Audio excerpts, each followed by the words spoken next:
ಶ್ರೀಕೃಷ್ಣಾಯ ನಮಃ. ಶ್ರೀ ಗುರುಭ್ಯೋ ನಮಃ. ಮಂತ್ರಾಲಯ ಪ್ರಭುಗಳಾದ ಶ್ರೀಮದ್ ರಾಘವೇಂದ್ರ ತೀರ್ಥ ಗುರುಸಾರ್ವಭೌಮರ ಬಗ್ಗೆ ಅನೇಕರಿಗೆ ಗೊತ್ತಿದೆ.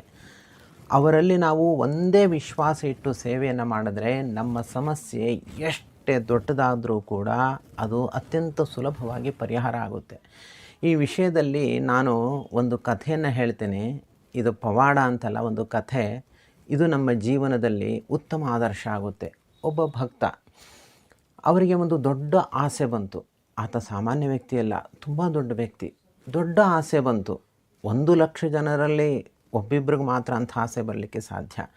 ಅಷ್ಟು ದೊಡ್ಡ ಆಸೆ ಬಂತು. ಆಸೆ ಪೂರೈಸ್ಕೊಳ್ಳಿಕ್ಕೆ ಏನು ಮಾಡಬೇಕು? 10 ಉಪಾಯಗಳನ್ನು ಯೋಚನೆ ಮಾಡ್ತಾರೆ. ಅವ್ರಿಗೆ ಗೊತ್ತಾಯಿತು, ಮಂತ್ರಾಲಯಕ್ಕೆ ಹೋಗಿ ರಾಯರ ಸೇವೆಯನ್ನು ಮಾಡಿದ್ರೆ ನನ್ನ ಈ ಆಸೆ ಈಡೇರುತ್ತೆ ಅಂತ. ಅವರು ವಿಚಾರ ಮಾಡ್ದೇ ಒಂದೇ ವಿಶ್ವಾಸದಲ್ಲಿ ಮಂತ್ರಾಲಯಕ್ಕೆ ಹೋಗ್ತಾರೆ. ಮಂತ್ರಾಲಯಕ್ಕೆ ಹೋಗಿ ರಾಯರ ಬಳಿ ಸಂಕಲ್ಪವನ್ನು ಮಾಡಿ, ತಮ್ಮ ಉದ್ದಿಷ್ಟವಾದ ಏನು ಅಪೇಕ್ಷೆ ಇದೆ ಅದನ್ನು ಸಂಕಲ್ಪ ಮಾಡಿ ಸೇವೆಯನ್ನು ಪ್ರಾರಂಭ ಮಾಡ್ತಾರೆ. ಸೇವೆಯನ್ನು ಮಾಡ್ತಾ ಮಾಡ್ತಾ ಮಾಡ್ತಾ ಅನೇಕ ದಿನಗಳು, ತಿಂಗಳುಗಳೇ ಉರುಳುತ್ತವೆ. ಅವರು ಕಾಲ ಕಳೆದಂತೆ ತಮ್ಮ ಸೇವೆಯಲ್ಲಿ ಕಾಠಿಣ್ಯವನ್ನು ಅಭಿವೃದ್ಧಿ ಮಾಡ್ತಾ ಹೋಗ್ತಾರೆ. ತಿಂಗಳುಗಳು ಅಷ್ಟೇ ಇಲ್ಲ, ವರ್ಷಗಳೇ ಉರುಳಿದ್ರೂ ಕೂಡ ಅವರಿಗೆ ತಮ್ಮ ಸೇವೆ ಯಾವ ಉದ್ದೇಶಕ್ಕೆ ಮಾಡ್ತಾ ಇದ್ದೀರಲ್ಲ ಆ ಸೇವೆಯ ಫಲ ಸಿಗೋದೇ ಇಲ್ಲ. ಸಿಗುತ್ತೆ ಅನ್ನೋ ಸೂಚನೆಯೂ ಕೂಡ ಸಿಗೋದಿಲ್ಲ. ಅವರಿಗೆ ಸಂಶಯ ಬರುತ್ತೆ, ಮಂತ್ರಾಲಯದಲ್ಲಿರುವಂತಹ ರಾಯರು ನಿಜವಾಗಿಯೂ ಕೂಡ ಇದ್ದಾರಾ ಅಥವಾ ಸುಮ್ಮನೆ ಭಕ್ತರ ಇದೊಂದು ಸುಮ್ಮನೆ ಒಂದು ಭಾವನೆ ಅಷ್ಟೇನಾ? ಬಂದವರಿಗೆಲ್ಲ ಇವರು ಫಲ ನೀಡುವುದು ಸತ್ಯನಾ? ಯಾಕೆಂದರೆ ನಾನು ಇಷ್ಟು ಅನೇಕ ವರ್ಷಗಳ ಕಾಲ ಒಂದೇ ಮನಸ್ಸಿನಲ್ಲಿ ದೃಢ ವಿಶ್ವಾಸದಲ್ಲಿ ರಾಯರ ಸೇವೆಯನ್ನು ಮಾಡಿದ್ದೀನಿ. ಬ್ರಹ್ಮಚರ್ಯದಿಂದ ಅಖಂಡವಾಗಿ ನಾನು ಸೇವೆಯನ್ನು ಮಾಡಿದ್ರೂ ಕೂಡ ರಾಯರು ನನಗೆ ಫಲವನ್ನು ನೀಡ್ತಾ ಇಲ್ಲ. ಉಳಿದವರೆಲ್ಲ ಸುಮ್ಮನೆ ಬರ್ತಿದ್ದಾರಾ ಅಂತ ಒಂದು ಸಂಶಯ ಬರುತ್ತೆ. ಅವರು ಅಲ್ಲಿಗೆ ಸುಮ್ಮನೆ ಕೂತ್ಕೊಳ್ಳೋದಿಲ್ಲ.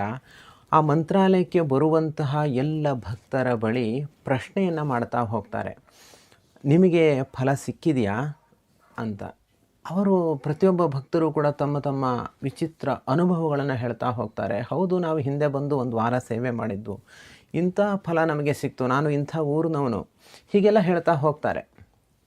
ಕೆಲವ್ರು ಹೇಳ್ತಾರೆ, ರಾಯರು ನಮಗೆ ಸ್ವಪ್ನದಲ್ಲಿ ಕಾಣಿಸ್ಕೊಂಡ್ರು. ಇನ್ನು ಕೆಲವ್ರು ಹೇಳ್ತಾರೆ, ಇಲ್ಲ ರಾಯರು ನಮ್ಗೆ ಪ್ರತ್ಯಕ್ಷವಾಗಿಯೇ ಕಂಡ್ರು. ಇನ್ನು ಕೆಲವ್ರು ಹೇಳ್ತಾರೆ, ನನಗೆ ಮದುವೆ ಆಗಿರಲಿಲ್ಲ, ಮದುವೆ ಆಯಿತು. ಮಕ್ಕಳಾಗದೇ ಇರೋರು, ಹೌದು ನನಗೆ ಮಗು ಹುಟ್ಟಿತು. ಮನೆ ಆಗುತ್ತೆ ಅನ್ನೋ ನಿರೀಕ್ಷಣೆ ಇರಲಿಲ್ಲ, ನಾನು ಮನೆ ಕಟ್ಟಿಸ್ದೆ. ನಾನು ತುಂಬ ಬಡವಾಗಿದ್ದೆ, ನನಗೆ ಒಳ್ಳೆಯ ಕೆಲಸ ಸಿಕ್ತು.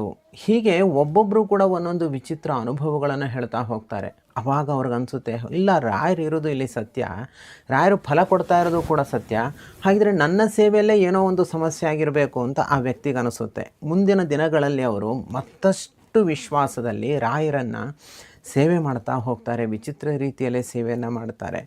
ಅಖಂಡವಾಗಿ ರಾಯರನ್ನು ಸೇವೆ ಮಾಡಿದ್ರೂ ಕೂಡ ಪುನಃ ಇವರಿಗೆ ಫಲ ಸಿಗೋದೇ ಇಲ್ಲ. ಈ ಭಕ್ತರಿಗೆ ಏನು ಮಾಡೋದು ಅರ್ಥ ಆಗೋದಿಲ್ಲ. ಇವರಿಗೆ ರಾಯರ ಮೇಲೆ ಸಿಟ್ಟು ಬರುತ್ತೆ. ಅಲ್ಲ ರಾಯರೇ, ಎಲ್ರಿಗೂ ಫಲ ಕೊಡ್ತಾ ಇದ್ದೀರಿ, ನನಗೆ ನೀವು ಫಲ ಕೊಡ್ತಾ ಇಲ್ಲ ಅಲ್ವಾ ಅಂತ ಅಂದ್ಕೊಂಡು ರಾಯರ್ಕಿಂತ ದೊಡ್ಡವರು ಯಾರು? ಶ್ರೀನಿವಾಸ ದೇವರು ತಾನೆ.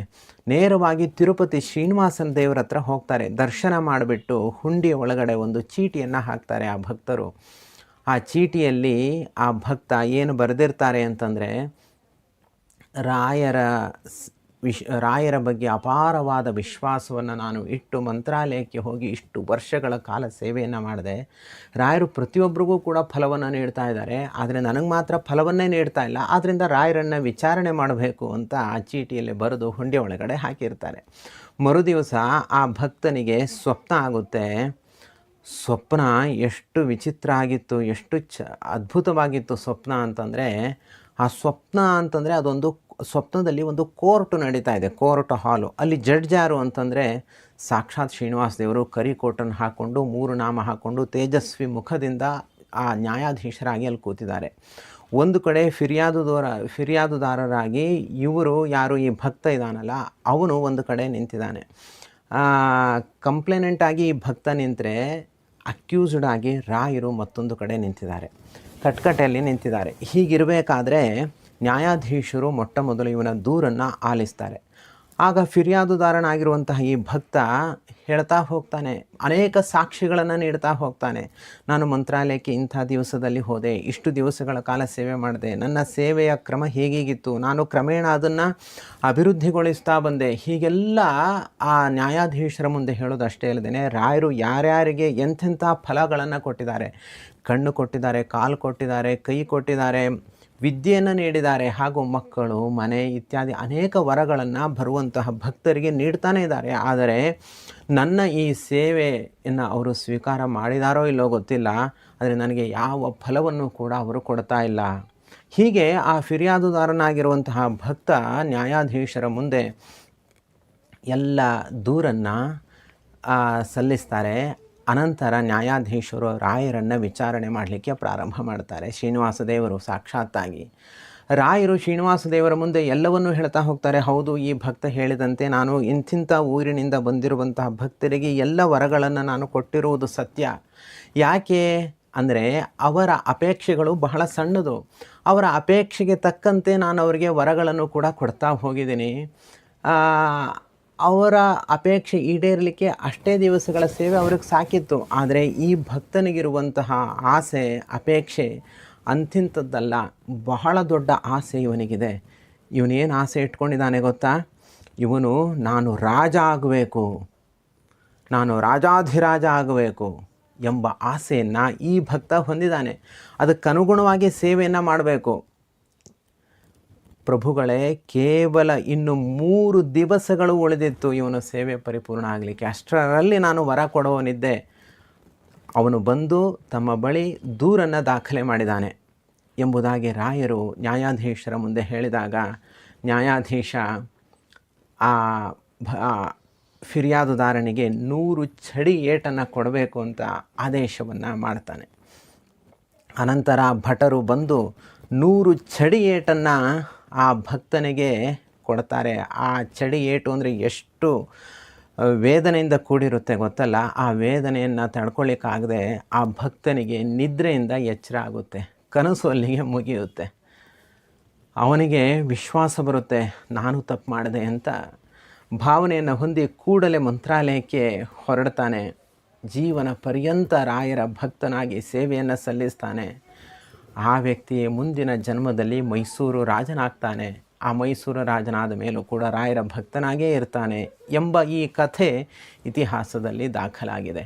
ಈ ಕಥೆಯಿಂದ ನಾವು ಏನು ತಿಳ್ಕೊಳ್ಬಹುದು ಅಂತಂದರೆ, ರಾಯರಲ್ಲಿ ನಾವು ಭಕ್ತಿಯನ್ನು ಮಾಡಿದ್ರೆ ರಾಯರು ಅದಕ್ಕೆ ವರವನ್ನು ಕೊಟ್ಟೇ ಕೊಡ್ತಾರೆ. ಇದರಲ್ಲಿ ಸಂಶಯವೇ ಇಲ್ಲ. ಸಾಧಕರೇ, ರಾಯರ ಬಗ್ಗೆ ಸಂಶಯ ಬೇಡ. ರಾಯರ ಸೇವೆಯನ್ನು ನಾನು ಮಾಡಿದ್ರೆ ನನಗೆ ಫಲ ಸಿಗುತ್ತೋ ಇಲ್ಲೋ ಎಂಬ ಸಂಶಯ ಸರ್ವಥಾ ಬೇಡ. ರಾಯರು ಪ್ರಸನ್ನರಾಗೇ ಆಗ್ತಾರೆ, ನಮಗೆ ವರವನ್ನು ಕೊಟ್ಟೇ ಕೊಡ್ತಾರೆ. ನಾವು ಅಂದ್ಕೊಂಡಿರ್ತೀವಿ ನಮ್ಮ ಸಮಸ್ಯೆ ಎಷ್ಟು ದೊಡ್ಡ ಸಮಸ್ಯೆ ಜಗತ್ತಿನಲ್ಲಿ ಬೇರೆ ಯಾರಿಗೂ ಇಲ್ಲ ಅಂತ. ಆದರೆ ಇದು ರಾಯರ ಕಾರುಣ್ಯದ ಮುಂದೆ ಅದೊಂದು ಸರ್ಷಪ ಮಾತ್ರ ಆಗಿರುತ್ತೆ. ಆದ್ದರಿಂದ ನಾವು ಆಸ್ತಿಕರಾಗಿ ರಾಯರನ್ನು ನಂಬಿ ತದಂತರ್ಯಾಮಿಯಾಗಿರುವಂತಹ ಶ್ರೀನಿವಾಸ ದೇವರ ಸೇವೆಯನ್ನು ನಾವು ಮಾಡಿದ್ರೆ ಖಂಡಿತವಾಗಿಯೂ ಭಗವಂತ ಸುಪ್ರಸನ್ನನಾಗ್ತಾನೆ. ರಾಯರ ಸೇವೆಯನ್ನು ಭಕ್ತರು ಮನೆಗಳಲ್ಲಿ ಮಾಡಬೇಕು ಎಂಬ ದೃಷ್ಟಿಯಿಂದ ರಾಯರನ್ನು ಅವರು ಮನೆಯಲ್ಲಿ, ರಾಯರ ಪ್ರತೀಕವನ್ನು ಅವರು ಮನೆಯಲ್ಲಿ ಇಟ್ಟುಕೊಳ್ಬೇಕು ಎಂಬ ದೃಷ್ಟಿಯಿಂದ ಈಗ ರಾಯರಿಗೆ ಅಚ್ಚುಮೆಚ್ಚಾದ ಪರಿಮಳ ಗ್ರಂಥ ಪ್ರಕಟಣೆಯಾಗಿದೆ. ರಾಯರು ಅನೇಕ ಗ್ರಂಥಗಳನ್ನು ಬರೆದಿದ್ದಾರೆ. ಆ ಗ್ರಂಥಗಳಲ್ಲಿ ಪರಿಮಳ ಗ್ರಂಥ ಮೇರು ತುಲ್ಯವಾಗಿದೆ, ಬಹಳ ಶ್ರೇಷ್ಠವಾಗಿದೆ. ರಾಯರಿಗೆ ತುಂಬ ಇಷ್ಟವಾದ ಗ್ರಂಥ ಅಂದರೆ ಪರಿಮಳ ಗ್ರಂಥ. ಅವರು ಪರಿಮಳ ಗ್ರಂಥದಲ್ಲಿ ನಿತ್ಯವಾಗಿಯೂ ಕೂಡ ಸನ್ನಿಹಿತರಾಗಿರ್ತಾರೆ. ಯಾರು ಈ ಪರಿಮಳ ಗ್ರಂಥವನ್ನು ಮನೆಯಲ್ಲಿ ಇಟ್ಕೊಂಡಿರ್ತಾರೋ ಅವರಿಗೆ ಎಂದೂ ಆಪತ್ತುಗಳು ಬರೋದಿಲ್ಲ. ಆಪತ್ತು ಬಂದರೂ ಕೂಡ ಅದಕ್ಕೆ ಸುಲಭವಾದ ಉಪಾಯಗಳನ್ನು ರಾಯರು ಸೂಚನೆ ಮಾಡ್ತಾರೆ. ಆದ್ದರಿಂದ ರಾಯರ ಪ್ರತೀಕದಂತಿರುವಂಥ ಪರಿಮಳ ಗ್ರಂಥವನ್ನು ನೀವು ಪಡೆದುಕೊಳ್ಳಬೇಕು. ನೀವು ಕೂಡ ನಿಮ್ಮ ಮನೆಗೆ ಈ ಪರಿಮಳ ಗ್ರಂಥವನ್ನು ತರಿಸಿಕೊಳ್ಬೇಕು. ರಾಯರು ಬರೆದಿರುವಂತಹ ಈ ಪರಿಮಳ ಗ್ರಂಥ ಸಂಪೂರ್ಣ ಪರಿಪೂರ್ಣವಾಗಿದೆ. ತಾಳೆಗರಿ ವಿನ್ಯಾಸದಲ್ಲಿ ಪ್ರಕಟಣೆಗೊಂಡ ಈ ಪರಿಮಳ ಗ್ರಂಥವನ್ನು ನೀವು ನಿಮ್ಮ ಮನೆಗೆ ತರಿಸಿಕೊಳ್ಳಿ ಅಂತ ಅಂದರೆ ಏನರ್ಥ? ರಾಯರನ್ನೇ ನಿಮ್ಮ ಮನೆಗೆ ಬರಮಾಡಿಕೊಳ್ಳಿ ಅಂತ ಅರ್ಥ. ನಿಮ್ಮ ಭಕ್ತಿ, ಶ್ರದ್ಧೆ ಇವುಗಳಿಗೆ ಅನುಗುಣವಾಗಿ ಈ ಗ್ರಂಥದಲ್ಲಿ ರಾಯರು ಸನ್ನಿಹಿತರಾಗಿ ನಿಮ್ಮನ್ನು ಅನುಗ್ರಹ ಮಾಡ್ತಾರೆ. ರೂಪಮನ್ಯದಿವ ಧನ್ಯಮಾತ್ಮನಃ, ಆ ವಿಭೂತಿ ಪುರುಷರಾಗಿರುವಂತಹ ರಾಯರ ಇನ್ನೊಂದು ಪ್ರತೀಕ ಅಂದರೆ ಅದುವೇ ಈ ಪರಿಮಳ ಗ್ರಂಥ. ಈ ಪರಿಮಳ ಗ್ರಂಥವನ್ನು ಪೀಠದಲ್ಲಿ ಇಟ್ಟು ದೀಪವನ್ನು ಬೆಳಗಿ ಆರತಿ ಬೆಳಗಿ ರಾಯರನ್ನು ಪ್ರಾರ್ಥನೆ ಮಾಡಿದ್ರೆ ಬೇಡಿದ ಇಷ್ಟಾರ್ಥಗಳು ಈಡೇರುತ್ತೆ. ಆದ್ದರಿಂದ ನೀವು ಈ ಪುಸ್ತಕವನ್ನು, ಈ ಗ್ರಂಥವನ್ನು, ಈ ತಾಳೆಗರಿಯನ್ನು ತರಿಸಿಕೊಳ್ಳುವುದಕ್ಕಾಗಿ ಸಂಪರ್ಕಿಸಬೇಕಾದ ವಾಟ್ಸ್ಯಾಪ್ ನಂಬರ್ ಹೀಗಿದೆ. ಈ ನಂಬರಿಗೆ ಫೋನ್ ಮಾಡೋದು ಬೇಡ, ವಾಟ್ಸ್ಯಾಪ್ ಮಾಡಿ. ನಿಮ್ಮ ಮನೆಗೆ ಪರಿಮಳ ಗ್ರಂಥ ಬರುತ್ತೆ. ಯಸ್ಸರ್ವಗುಣ ಸಂಪೂರ್ಣ ಸರ್ವದೋಷ ವಿವರ್ಜಿತ ಪ್ರಿಯತಾಂ ಪ್ರೀತೇವಾಲಂ ವಿಷ್ಣುರ್ಮೇ ಪರಮಃ ಸುರತು. ಶ್ರೀಕೃಷ್ಣಾರ್ಪಣಮಸ್ತು.